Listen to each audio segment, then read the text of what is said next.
आज जो मेरे साथ मेरे कज़न ने गलत किया है इस वीडियो में मैं आपको बताऊंगा। आज जैसे ही मैं नमाज के लिए सुबह उठा तो मैंने देखा तो मौसम बहुत अच्छा था। मैंने सोचा क्यों ना आज चश्मा का एक विज़िट कर लें। टाइम ज़्यादा हो गया था तो इसलिए मैं जल्दी जल्दी से तैयार होकर घर से निकल पड़ा और मेरे स्टैंड से घर तक का फासला 3 किलोमीटर का, तो पैदल जाना था तो इसलिए पैदल निकला। पहले तो कोई लिफ्ट नहीं मिल रही थी, फिर अचानक एक लड़का आया, उसने लिफ्ट दी।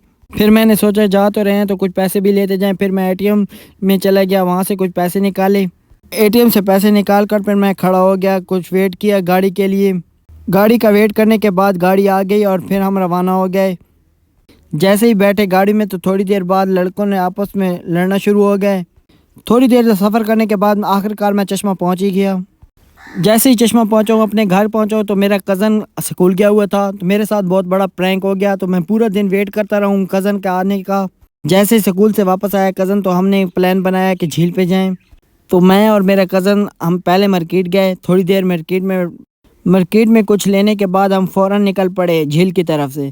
पहले तो कज़न कह रहा था कि साइकिल पे नहीं जाते, साइकिल की हवा कम है।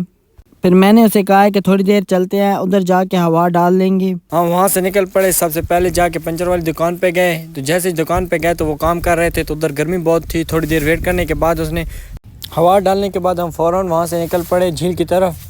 गर्मी बहुत थी तो साइकिल भी मैं खुद चला रहा था, तो इस वजह से बहुत मुश्किल हो रही थी चलाने में। जैसे ही झील पे पहुंचे तो दो लड़के बैठ गए थे जो झील में नहा रहे थे। थोड़ी देर बाद उनके साथ गपशप लगाने के बाद कज़न ने कहा कि भाई घर चलते हैं, गर्मी बहुत ज़्यादा है, मुझसे बर्दाश्त नहीं हो रही। मैंने कहा जब आए हुए हैं तो कुछ तस्वीरें वीडियो बना लें। तो फिर हमने थोड़ी सी तस्वीरें वीडियो बनाई। फिर हमने वहाँ से निकल पड़े घर की तरफ और इस तरह मेरा पूरा दिन बर्बाद गया।